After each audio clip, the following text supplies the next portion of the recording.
Hey everyone, and welcome to another deep dive. Today we're going to be looking at a question that I think has intrigued a lot of people. Why did Jesus teach in parables? Yeah, it's a great question, one that really gets at the heart of how Jesus communicated and why he chose the methods that he did. We've got some really interesting sources for this deep dive. One that looks at the kind of spiritual purpose and the effect of parables on listeners, and another that walks us through the parables themselves, kind of like we're right there with Jesus' original audience. And we've even got one that breaks down the reasons in this really concise way. It's like a bullet point list. Yeah, So we'll start by looking at what parables are and how they work. Then we'll unpack the reasons Jesus used them, and we'll finish by seeing how they still have relevance for us today. sounds like a plan. Let's get into it. So why did Jesus teach in parables? I mean, he was the Son of God. He could have just, declared the truth. Yeah, he certainly could have, but there's something really powerful about the way he chose to teach these stories with a deeper spiritual meaning woven into them. Like the parable of the Good Samaritan or the prodigal son. Those stories stick with you. Exactly. They have this way of staying with you long after you've heard them, and I think that's part of their power. They get us thinking. They make us reflect long after the story's over. Okay, I'm starting to see why parables were such an effective way to teach.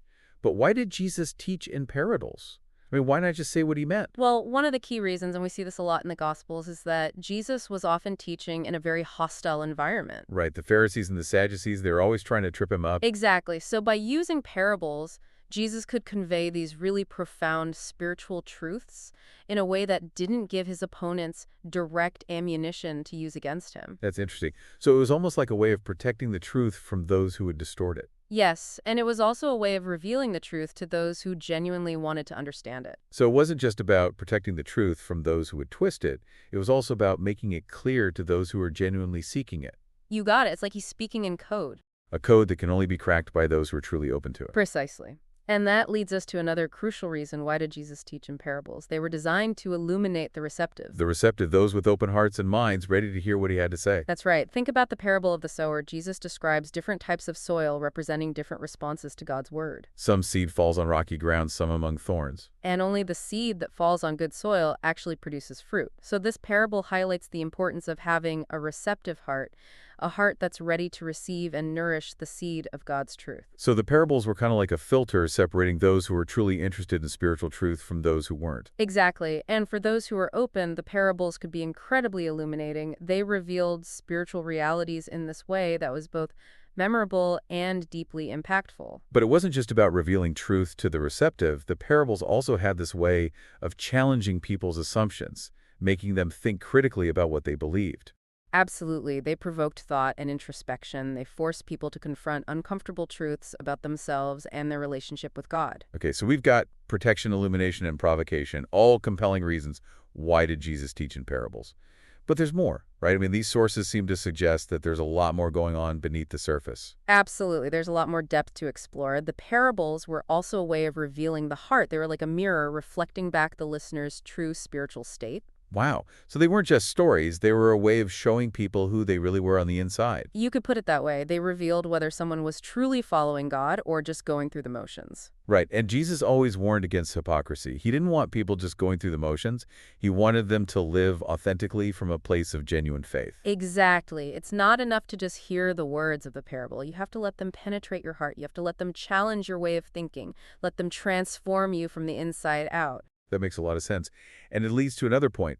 Why did Jesus teach in parables to fulfill prophecy? Right, the Old Testament connection. Exactly. I mean, in Psalm 78, we read about God speaking in parables, uttering things hidden since the foundation of the world. It's amazing to think about, isn't it, that Jesus using parables wasn't just this brilliant teaching method. It was part of God's plan all along. It's like these stories are woven into the fabric of history. It makes you realize that there's so much more to them than meets the eye. Absolutely. Each parable is like a window into the very heart of God's plan for humanity. It's incredible to think about how much meaning and significance is packed into these seemingly simple stories. But there's still more to uncover. Why did Jesus teach in parables? It's like with every reason we explore, another layer of complexity is revealed. So where do we go from here? Well, I think now that we've got a better understanding of why Jesus chose this particular way of teaching, it's time to actually dive into the parables themselves. Let's do it. Let's explore some of the specific stories that Jesus told and see how these reasons we've talked about come to life in the narratives. So let's start with one that really gets at this whole idea of revelation, of seeing what's truly in our hearts, the parable of the Pharisee and the tax collector. Oh, that's a good one. It's so short, but it's so powerful. Right, Jesus sets up these two contrasting figures. You've got the Pharisee, outwardly righteous, boasting about all the good things he does. And then you have the tax collector, despised by society, humbly acknowledging his sinfulness. And it's the tax collector who goes home justified before God, right? Exactly. Jesus flips the script on our assumptions about righteousness. It's not about outward appearances. It's not about following the rules perfectly. It's about the condition of your heart. It's about humility before God. That's a powerful reminder that we can't earn God's favor through our own efforts. It's a gift freely given to those who acknowledge their need for Him. And that message would have been particularly challenging for the Pharisees, who prided themselves on their strict adherence to the law. Yeah, they were all about following the rules to the letter. Exactly, and that's another example of why did Jesus teach in parables: to challenge the status quo, to expose hypocrisy, and to reveal the true nature of righteousness. Like he's saying, look, it's not about checking off all the boxes. It's about what's going on inside. Right, it's about the heart. So the parables weren't just stories. They were these subversive acts designed to shake people out of their complacency and make them confront their own spiritual condition. Exactly, and speaking of shaking things up, let's look at the parable of the Good Samaritan. This story not only challenges our preconceived notions, but it calls us to radical action. Yes, this is one of those parables that everyone knows even if they haven't read the Bible. But I'm always struck by that unexpected twist. Yeah, the twist being that the hero of the story is a Samaritan, a member of a group that was despised by the Jews. Exactly. And Jesus uses this unexpected choice to completely redefine what it means to love your neighbor. It's not about ethnicity, social status, or religious affiliation. It's about showing compassion and mercy to anyone in need. And it's a call to action. It's not enough to just say you love your neighbor. You have to actually demonstrate it through your actions, like the Good Samaritan did. Right. He didn't just walk by on the other side. He stopped. He took care of the injured man's wounds. He took him to an inn. He paid for his stay. He went above and beyond. And notice how Jesus ends the parable with a question. Which of these three do you think was a neighbor to the man who fell into the hands of robbers? He's making the expert in the law, and all of us listening really examine our own hearts. Are we willing to be neighbors to those who are different from us, to those in need, even if it costs us something? It's a challenging question. That's the power of parables. They force us to confront our own prejudices, our own limitations, and ask ourselves, are we living out the love and compassion that Jesus calls us to? Wow, this is all starting to make so much more sense. Why did Jesus teach in parables?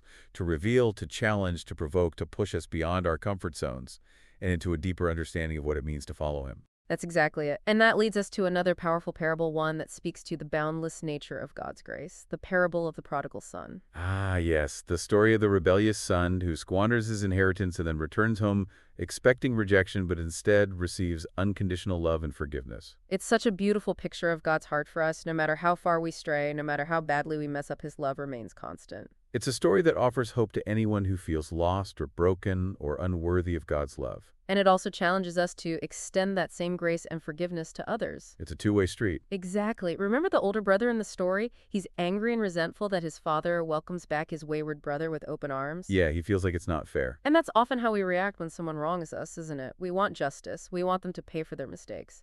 But the parable invites us to let go of our bitterness and embrace the radical forgiveness that God offers us. It's a reminder that none of us are perfect. We all fall short of God's glory, and we all need His grace. And that grace should motivate us to show mercy and compassion to others, even when it's hard. Okay, so we've explored how parables reveal the heart. They challenge our assumptions, and they offer a glimpse into the nature of God's grace. But what about their ability to provoke thought? How did Jesus use these stories to really make people think deeply about their faith?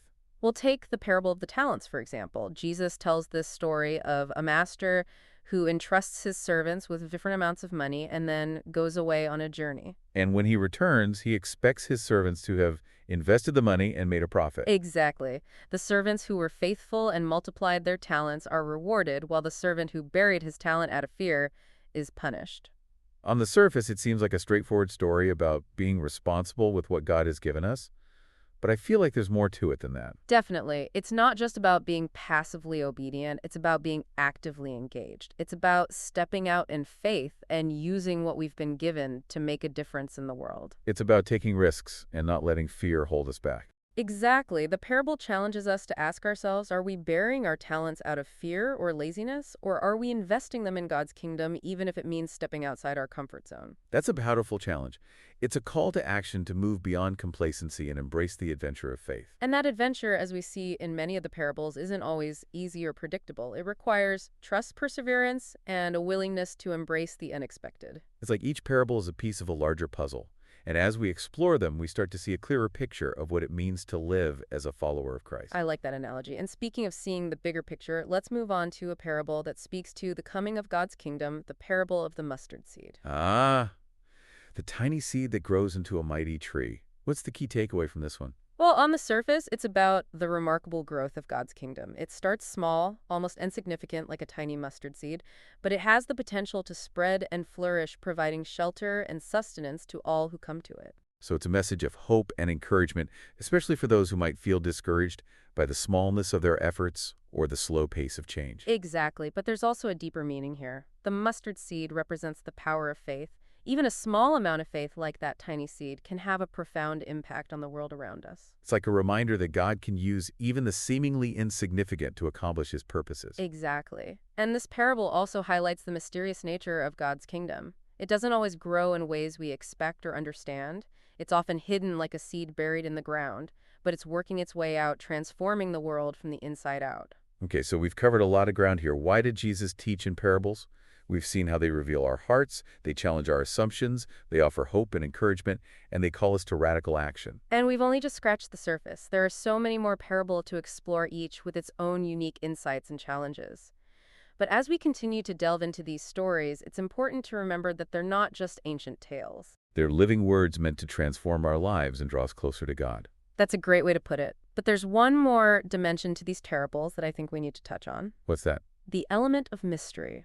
Many of Jesus' parables leave us with unanswered questions, open endings that invite us to ponder their meaning and wrestle with their implications. Like the parable of the 10 virgins, with its unsettling message about being prepared for the coming of the bridegroom. Yes, that's a great example. Or the parable of the workers in the vineyard, where the landowner pays those who worked for only an hour the same wage as those who labored all day.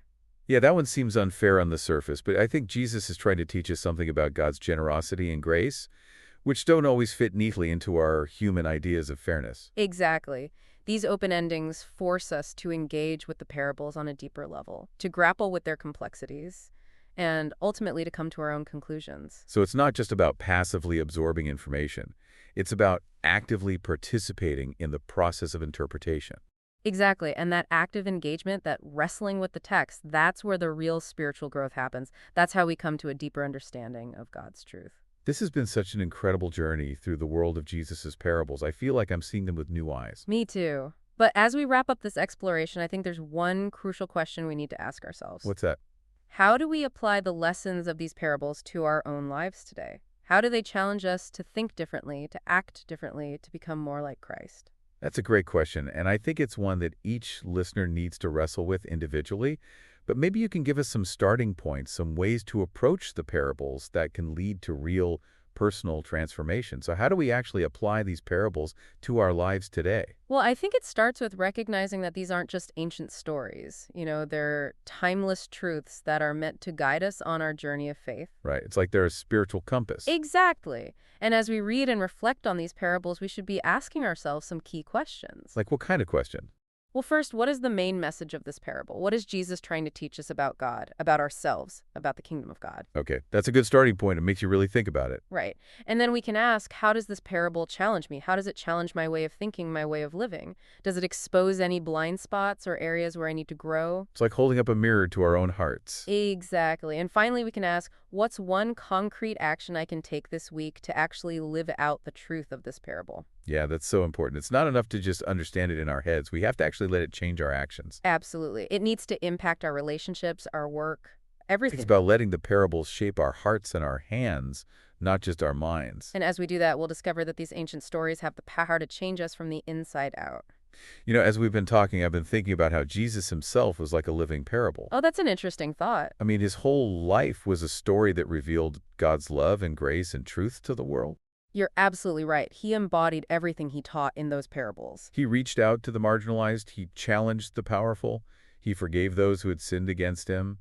and ultimately he gave his own life to save others. And as we try to live out those same lessons from the parables, we're really just following in his footsteps, trying to be living parables ourselves, reflecting God's love and truth to everyone around us. I think that's a beautiful way to put it. This has been such a rich and thought-provoking conversation, and honestly, I feel like we've barely scratched the surface. Yeah, there's always more to discover when it comes to the parables. They're like wells of wisdom that we can keep coming back to our whole lives. But for now, we hope this deep dive has given you some new insights into why Jesus taught in parables and how these stories can still be relevant for us today. And we encourage you to keep reading the parables, to think about them, to let them challenge and transform you. And if you have any thoughts you want to share, we'd love to hear from you in the comments below. Thanks for joining us. Until next time, keep seeking, keep exploring, and keep diving deep into God's Word.